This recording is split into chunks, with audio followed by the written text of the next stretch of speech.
Why don't we come this way, so for visibility's sake.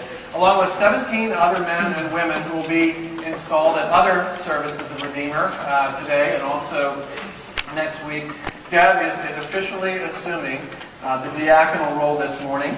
There's been an extensive process that she's been through. First, she was nominated, as were the other deacons and elders, as a candidate. And then candidates went through an extensive, would you say it was an extensive training process? Yes, extensive. And then they were interviewed by other leaders, by other officers at Redeemer, and then they were confirmed by a final vote, last Sunday actually, of the Redeemer congregation. And the reason why we're doing this in a worship service is to remind us that Deb's new official role is also the calling of every Christian. The Apostle Paul in Romans chapter 12 said this, to offer yourselves as living sacrifices, holy and acceptable to God. And then Paul went on to talk about how Christians are to serve one another. The word deacon, the word deaconess, means a servant. This is an extraordinary calling, and this is an extraordinary moment in your life. God is putting His blessing on you to serve Him by serving the church. So, Deb, before I ask you the questions that you know I'm about to ask you to commit to, I want to give you a brief charge. I want you to, have you ever seen the movie A Beautiful Mind? Okay, I want you to remember that movie when you think about deaconing, when you think about serving. And here's why. The movie is about John Nash, a brilliant mathematician and economist, a real figure of history.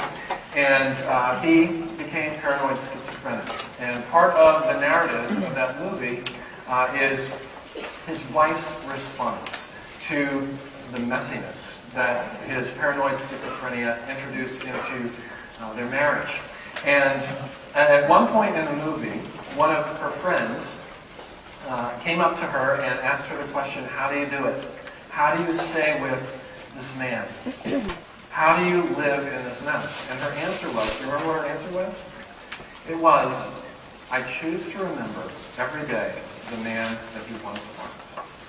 Now, the calling of a deacon, the calling of a deaconess, is to enter in intentionally and deliberately into our messiness. Your calling is into the messy places of our world. That's what Jesus chose to do. He chose to come in, just to leave glory, to leave heaven, to leave paradise, and to come into our mess in order to heal it. You are called to be a helper and a healer, which means you have to remember two things. Number one, when you're faced with our messiness, remember who we used to be. God created us for glory. He created us in His image, in His likeness. We are glorious creatures. The messiest person, the most broken person, the most hurting person, the most needy person you face is a glory in the sight of God. But don't stop there. Also, remember who we will be. Remember that God is remaking us. God is remaking us. And you're called to participate in that process. And that's a privilege, even though it might not feel that way in certain moments.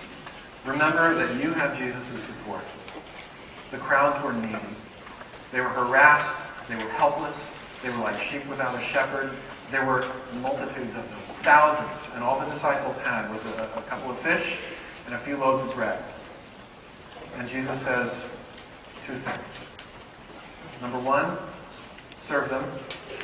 Number two, be present. Well, and then there was a third thing. Trust me and watch me. Watch me work. And He fed the crowds. You are His partner. It's a privilege. But it's on Him to heal. Remember these things. And now I'm going to ask you the 6 questions that you've been preparing to answer up to this point. And if you could simply answer in the affirmative each one. First, do you believe the Scriptures of the Old and New Testaments as originally given to be the inerrant Word of God, the only infallible rule of faith and practice? Do you? Second, do you sincerely receive and adopt the Confession of Faith and Catechisms of this Church as containing the system of doctrine taught in the Holy Scriptures And do you further promise that if at any time you find yourself out of accord with any of the fundamentals of this system of doctrine, you will, on your initiative, make known to your session the change which has taken place in your views since the assumption of this ordination vow? Third, do you approve of the form of government and discipline of the Presbyterian Church in America in conformity with the general principles of biblical policy? Fourth, do you accept the position of Deaconess in this church and promise to faithfully perform all the duties thereof and to endeavor by the grace of God to adorn the profession of the gospel in your life and to set a worthy example before the church? Fifth, do you promise subjection to your brothers and sisters in the Lord? And finally, do you promise to strive for the purity, peace, unity, and edification of the church? Thank you. And this is a two-way covenant. There's also a question for the Redeemer congregation, and it is this. And if you could answer in the affirmative when prompted.